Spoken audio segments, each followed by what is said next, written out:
Do you remember when you first realized that your computer was more than just a monitor and keyboard? That between the mouse click and the video playing, there was something that captured your attention, understood it, and made it real? What is that something? Is it gremlins? Let's imagine that we can shrink down to the size of an electron and inject ourselves into a click of a mouse. If you took your mouse apart, you'd see that it's really a very simple machine. It has a couple buttons and a system for detecting motion and distance.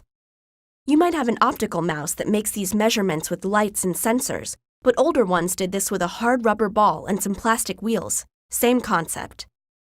When you click the button on your mouse, it sends a message to the computer with information about its position.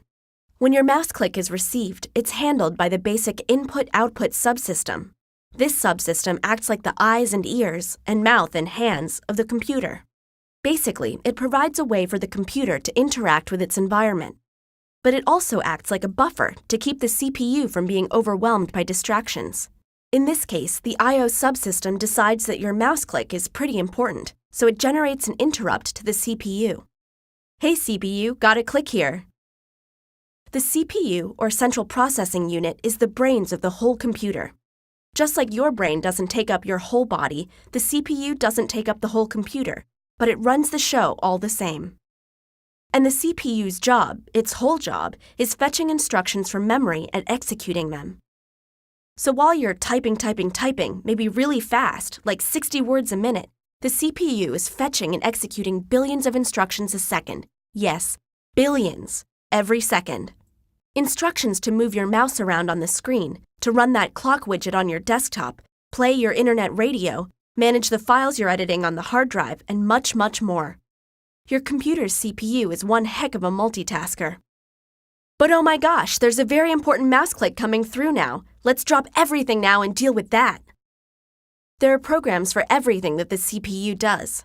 A special program for the mouse, for the clock widget, for the internet radio, and for dealing with letters sent by the keyboard.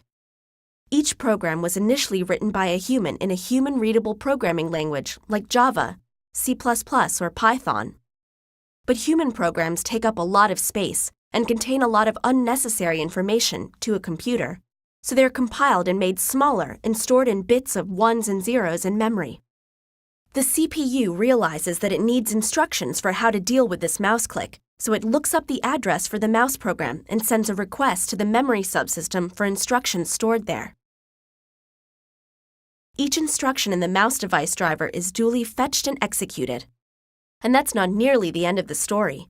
Because the CPU learns that the mouse was clicked when the cursor was over a picture of a button on the monitor screen, and so the CPU asks memory for the monitor program to find out what that button is.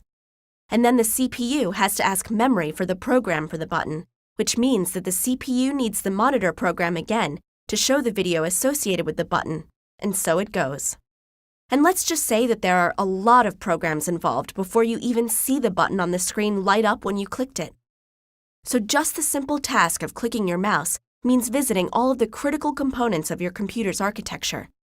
Peripherals, the basic input-output system, the CPU, programs, and memory, and not one gremlin.